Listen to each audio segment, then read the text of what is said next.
On a dit à Kagame, par l'administration Trump, que c'est fini. C'est que le président Trump dit en public, il a déjà dit en coulisses. 30 ans de guerre, c'est fini. Il y a eu trop de morts. Le président américain parle encore, il y a de 10 millions de morts, vous comprenez ça. On a dit à Kagame, c'est fini. Soit tu fais la paix, soit tu dégages. Voilà, docteur Samuel Lobantou, nous sommes en train de parler de que faire en cas de violation de l'accord de la part du Rwanda. Vous savez, tout le monde comprend d'où peut venir la violation. Le président Kagame a dit, si cet accord ne marche pas... Vous attendez à ça, si cet accord ne marche pas, ce ne sera pas la faute de notre tronc, ce sera notre faute à nous. Il a des données pour ne pas avoir de problème. Okay. Les enjeux ont changé. Bill Richardson était venu dire à Mobutu, il faut partir. Merci pour le service rendu dans la sous-région. Merci pour l'équilibre, merci pour nos intérêts. Maintenant, il faut partir. Le président Mobutu n'avait pas compris de cette oreille-là. C'est arrivé ce qui est arrivé. On a utilisé Museveni, on a utilisé Paul Kagame. Et puis, vous savez, dans ce temps-là, Museveni était le parent de Kagame. Et bien voilà, c'est arrivé. Mobutu est parti. Laurent Désiré Kabila a été recruté après pour la création de l'AFDL. Ça a été créé ici, l'AFDL ici à Kinshasa. Bref, de manière structurelle ici. Alors, maintenant, les officiels également de la Maison Blanche, avec qui nous sommes en contact, du département d'État américain, avec qui nous sommes en contact, nous sommes en contact avec tout ce monde-là, ça fait 21 ans. Vous comprenez?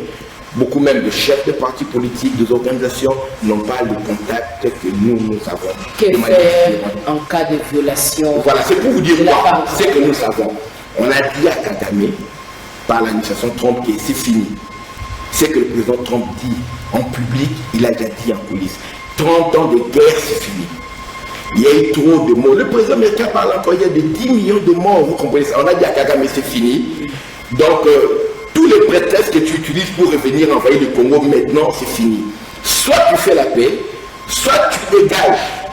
Et tu vas dégager de la manière que tu ne vas pas aimer. Parce qu'on avait dit à Mobutu, ce ne serait pas bien qu'on voit ton cadavre être traîné dans la rue. C'est un peu dans ces mêmes termes, peut-être, je ne vais pas rentrer dans les détails, que soit tu dégages, ce ne sera pas très bien, très propre pour toi. Alors, donc vous comprenez ça? On a dit à Kagame par ce pareil que c'est fini. Maintenant, là, c'est les États-Unis. Vous nous glissez des choses. On a dit à Kagame par ses parents, vous nous glissez des choses. Oui. Les téléspectateurs qui sont en train de suivre les internautes, ils sont intelligents, ils savent, ils entendent bien ce que vous dites. Mais nous savons que Kagame ne pillait pas les richesses du Congo pour les mettre derrière sa maison. Il était employé et il fournissait des multinationales de plusieurs pays. Vous voyez, je ne vais pas citer tous les pays ici, vous êtes assez documentés pour savoir. Maintenant, ces gens-là, parce que maintenant, c'est l'argent qui dirige même la politique. Alors, que faire en cas de violation, là, ça veut dire qu'il va répondre directement, parce qu'il y a eu 2 accords qui ont été signés hier. Un accord de paix avec le Rwanda, avec une portée économique bien sûr qui va bénéficier à toute cette région. Et il y a un accord bilatéral entre la République démocratique du Congo et les États-Unis qui n'a rien à voir avec le Rwanda. Ça veut dire que cet accord bilatéral, ça veut dire quoi? L'Amérique dit ceci, pour notre propre défense. Quels sont nos intérêts là-bas? Pour notre défense, nous avons besoin des minéraux stratégiques qui sont au Congo. Comme en 1945, ils étaient venus prendre l'uranium là-bas au Katanga, qui a mis fin à la guerre mondiale quand l'Amérique a fabriqué la première bombe atomique qui a balancé à Hiroshima et Nagasaki. C'est l'uranium du Congo. Alors, le Congo est resté une terre stratégique pour les Américains. Il faut toujours contrôler le Congo et pour toutes les autres puissances occidentales. C'est pourquoi, quand les Russes étaient derrière le Moumba, c'était dans le but de contrôler les minéraux du Congo. Vous comprenez un peu cela? Alors, ce qui est là, c'est quoi? Pour leur défense, pour leur stratégie, l'Amérique, c'est un pays des fois, un peu va en guerre.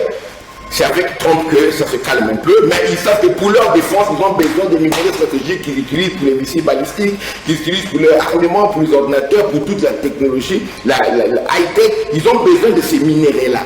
Mais comment ils parlent d'amener les entreprises américaines? Vous savez que les États-Unis sont prêts à amener près de 500 milliards d'investissements au Congo. Le président Trump a dit que nous allons ramener nos investisseurs. Comment ils vont travailler dans une région en guerre? C'est-à-dire que quand on sécurise cette région pour travailler avec nous, pour acheter nos minéraux, c'est une relation, voilà, c'est gagnant-gagnant. Maintenant, celui qui viendra mettre de l'ordre, ça devient un braqueur.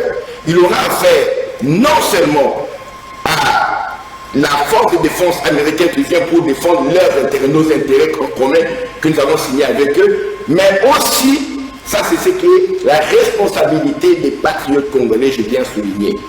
L'Amérique travaille pour ses propres intérêts. Le Rwanda a fait tout ça pendant 30 ans pour ses intérêts. C'est le devoir des Congolais de veiller aux intérêts du Congo. Je répète, c'est le devoir de nous Congolais, de tous les patriotes congolais qui doivent instruire les autres pour avoir un changement de mentalité. C'est à nous de défendre nos intérêts. C'est-à-dire que nous prenons toutes les dispositions en cas de violation. Qui veut la paix prépare la paix. Ce n'est pas à moi de déclarer ça, de lui parler, mais tout patriote devait avoir cette attitude et tous les patriotes ont cette attitude. En cas de violation, nous sommes prêts à défendre nos intérêts, à défendre de 2 345 410 km² d'abus démocratique du Congo, à défendre nos populations, à défendre nos terres, à défendre nos richesses. Jusqu'au bout. Et s'il faudrait, allez-y, allez-y. S'il faudrait, parce qu'il y a 2 jours, dans la guerre que nous avons, il y a Kamanyola, on a tiré, à partir de Bukarama, on a tiré sur la colline rwandaise, ils ont tiré des roquettes, des obus chez nous. C'est-à-dire que tellement le M23 a été mis en débandade, il y a avant-hier, plus de 327 morts dans les camps de M23. Débandade totale. Et comme c'est l'armée rwandaise majoritairement, ce sont les deux là qui gagnent maintenant. On voit les cadavres rentrer, ils sont en train de pleurer. Comment qu'ils sont les Congolais, mais les deux se fait à Kigali. Et les familles, il y a un grogne là-bas à Kigali. Maintenant, comme nous avons vu clairement, il y a des satellites qui montrent les photos, parce que tout ça a été vu avant, mais l'Amérique a montré au Rwanda, attention. Pourquoi on a eu la résolution 2773? On a montré les troupes rwandaises en train de traverser pour venir faire la guerre au Congo. On leur a montré, on a dit c'est toi l'agresseur. Bref, pardon, je vais dire ceci, je vais finir par dire ceci. Nous savons d'où vient l'agression. Nous savons, des fois il y a des tirs qui émanent de là. S'il faudrait que les Congolais mettent fin à cette agression, pour qu'il y ait la paix dans la région, nous sommes prêts, je crois, à faire tout ce qui est nécessaire pour que l'agression cesse d'où qu'elle viendra.